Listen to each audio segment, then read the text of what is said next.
मीठे बच्चे, तुम्हें नशा होना चाहिए कि हमारा बाबा आया है हमें विश्व का मालिक बनाने के लिए, और हम उनके सन्मुख बैठे हैं। दूर से नहीं, सामने सामने दिख रही है वो चीज, अनुभूति में आ रही है, उसको जीवन भर के लिए बस पक्का करना है। बाबा बार बार याद दिलाते, बच्चे कौन सन्मुख बैठा है।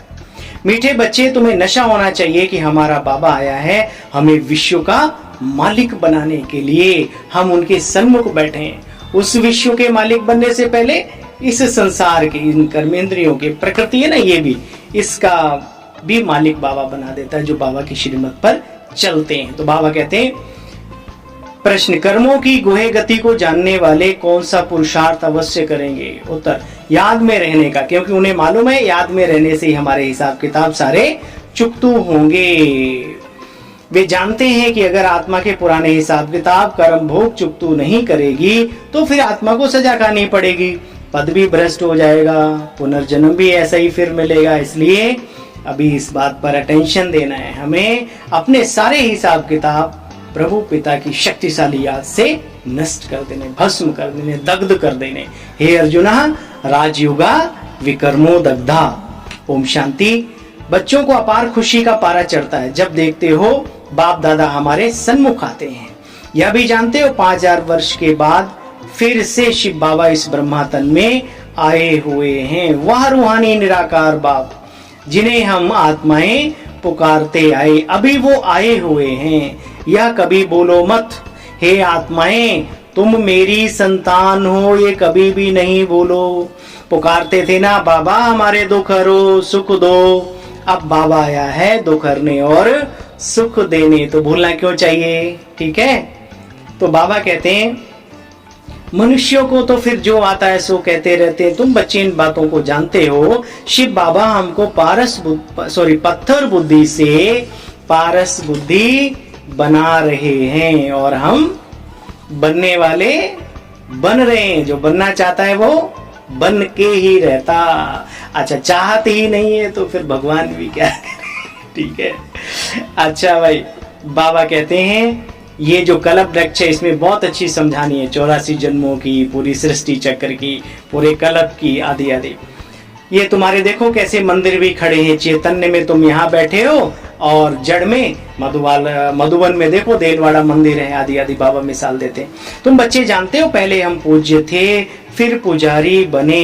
यहाँ कितना समझाते हैं बाबा, कितना समझाया जाता बच्चे। तुम आत्मा हो, परमात्मा बाप तुमको पढ़ा रहे हैं, और जो भी संस्कार यानी आदतें हमारी होती हैं, हैबिट, वो सारी आत्मा के अंदर होती, ना कि शरीर में। शरीर से आत्मा निकलने जाने के बाद शरीर की कोई अपनी निजी आदत नहीं है, कुछ नहीं कर सकता है ना। आत्मा के ऊपर ध्यान देना है, आत्म शक्ति हम जो हैं, हाँ, अपने ऊपर। अच्छा भाई, ठीक है। तो बाबा कहते हैं यहाँ आए हो तो योग की कमाई करने में लग जाना चाहिए, इधर उधर की खचड़ पचड़ नहीं। बाबा मधुबन में जब जाते हैं ना, तो वहाँ की बाबा बात कर रहे हैं, बच्चे जब यहाँ आते हो बाप के पास, बाप से मिलन मनाने मधुबन, तो वहाँ पर अपनी कमाई करनी चाहिए, वही योग की कमाई है ना। इधर उधर की खिचड़ी पकाने में नहीं लगना चाहिए, भर भोजे खाने में नहीं लगना चाहिए। भाई ये हुआ वो हुआ, ये तो बहुत दुनिया में चल ही रहा है, हमने भी यही किया, तो फिर हमारे और संसार में फर्क क्या है? भगवान कहते हैं बाप के सन्मुख आए हो ना, यहाँ आए ही हो योग की कमाई करने, तो इसमें लग जाना चाहिए। अच्छा, मीठे मीठे स्किल दे बच्चों प्रति माता पिता बाप दादा का याद प्यार और गुड मॉर्निंग। रूहानी बाप की रूहानी बच्चों को नमस्ते, बोलो हृदय से सभी बाबा नमस्ते नमस्ते नमस्ते। दिल कहे बाबा तेरा करोड़ों करोड़ों अनगिनत बार शुक्रिया शुक्रिया मीठे बाबा, ऐसा जीवन देने वाले तेरा लाख लाख शुक्रिया। धारणा, ऊपर धारणा की बातें सुनते आए हम। बाबा ने कहा सजाओं से मुक्त होने के लिए योग बल को प्रयोग करना है, योग बल से हिसाब किताब चुकतू करना है, किसी भी बात की चिंता नहीं करनी। बाबा बैठा है, सब कुछ देख रहा है ऊपर से। आत्म अभिमानी बनना है, ये कमाई का समय, इसमें घर घाट धंधा धोरी को इधर उधर की बातों में बुद्धि लगाकर समय को व्यर्थ नहीं गंवाना। फरिश्ता बनने के लिए एक बाप की याद में रहने का पूरा पुरुषार्थ करना है। कितनी बार बाबा ने बोला, आज रोज बोलते हैं बाप की याद, बाप की याद, बाप की याद। वरदान, अपने शांत स्वरूप स्टेज द्वारा शांति की किरणें फैलाने वाले मास्टर शांति सागर भव। वर्तमान समय मेजॉरिटी आत्माओं को सबसे ज्यादा आवश्यकता सच्ची शांति की है। दुनिया अशांति के सागर में डूब रही है और हमें शांति का सागर मिला है। हम भी उभरे उन अशांति के सागर में, डिप्रेशन में, टेंशन में जाने वालों को भी अपने जीवन से सिखाकर उन्हें भी उबार ले आए। ये बड़ा पुण्य है। अशांत व्यक्ति को शांति दे देना बहुत बड़ा पुण्य है। और समय पर सब कुछ है, इस समय पर संसार में भरा हुआ है सब चीजों से, लेकिन मन की सच्ची शांति नहीं है। वो हम खजाने के भंडार के मालिक हैं। ठीक है, अब इतनी हो कि हमसे बाहर तक भी जाए, ऐसा जीवन हो। वर्तमान समय विश्व के मेजॉरिटी आत्माओं को सबसे ज्यादा शांति की आवश्यकता है, सच्ची शांति की आवश्यकता है। अशांति के बच्चे अनेक कारण दिन प्रतिदिन बढ़ भी रहे हैं और बढ़ते भी जाएंगे। अगर स्वयं अशांत नहीं भी होंगे, औरों के कारण अशांति का वायुमंडल, वातावरण शांत अवस्था में बैठने नहीं देगा।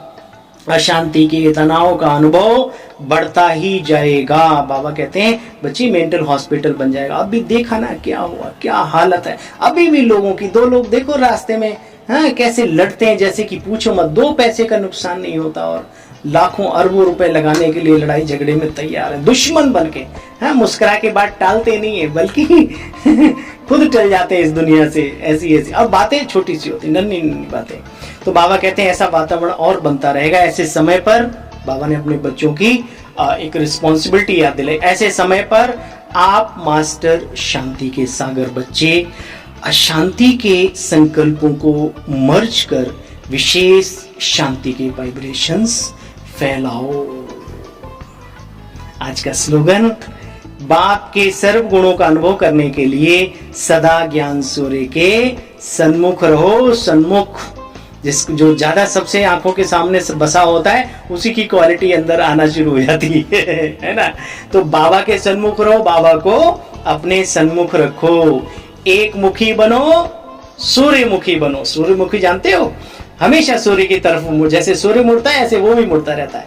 ये चारों तरफ चंचलता खत्म करो। अब वो समय निकल गया, तो एक बार फिर याद करो, एक मुखी बनो, सूर्यमुखी बनो। ठीक है, ओम शांति।